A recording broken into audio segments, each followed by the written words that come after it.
నెలల వరకు మేము ధర్నా చేసి 9 నెలలు మేము పోరాడి వికారాబాద్ పోయి ధర్నా చేసినాం, కొడంగల్ పోయి ధర్నా చేసినాం, కోసికి పోయి ధర్నా చేసినాం, మళ్ళీ అకిన్పేట చేసినాం, లెగచెర్ల చేసినాం, దుద్దెల చేసినాం, అన్ని దగ్గర ధర్నా చేసినాం. ధర్నా చేసినా కానీ ఒక రేవంత్ రెడ్డి రాకడ లేదు, తిరుపతి రెడ్డి రాకడ లేదు, ఒక కలెక్టర్ రాకడ లేదు, ఒక ఎమ్మెల్యే రాకడ లేదు, ఒక గిరిజవాది రాకడ లేదు.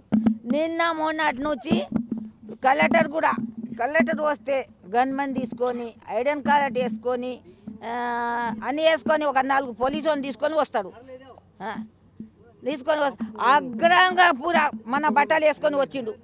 మేము బువ్వ వండుకొని తిని ధర్నా చేస్తామంటే అంత వచ్చి చిన్న పిల్లలు ఏమో ఇంత దాడి చేసి దొబ్బిన తర్వాత కలెక్టర్కి కొట్టిరి అని అర్ధరాత్రి ఒకరు కొట్టాం. రాత్రి వచ్చి లైట్ బంద్ చేసి కరెంట్ బంద్ చేసి 500 పోలీసు వాళ్ళు వచ్చి ఆడవాళ్ళని చూడకుండా, మగవాళ్ళని చూడకుండా, పిల్లలను చూడకుండా, చిన్నపిల్లని చూడకుండా, పెద్ద పిల్లని చూడకుండా అందరికీ వేసుకొని డిసెంలో వేసుకొని ఒక్కొక్క కుత్కా వీసుకుడా, కొట్టుడా, కాళ్ళతోటి మూడుతోటి దొక్కుడా, మూతికి బట్ట ఇట్లా బట్ట వేసి నువ్వు కూడా దర్వాజాకు నువ్వు కూడా ఇట్లా చేసి మా మొగోళ్ళని నా మల్మన్ని, నా మన్మరాన్ని, నా మన్మన్ని, నా మొగోన్ని, నా కొడుకుని అందరికీ జైలుకి వేసి ఉండోళ్ళు కొద్ది అందరూ రాజ్యం బట్టి ఉండ్రు. గుట్టల పోటీ చెట్ల పోటీ వాళ్ళు ఉండరు.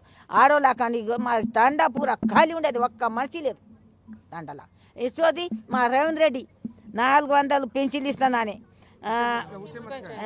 మాకు బేకే లేదు, పెన్సిల్ బేక్ లేదు,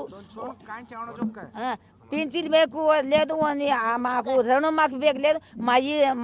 మా భూమి వదిలేయాలి, మా పిల్లలను ఇసి పెట్టాలి, ఉండోళ్ళు గుట్టల పట్టు ఉండోళ్ళు ఇంటికి రావాలి.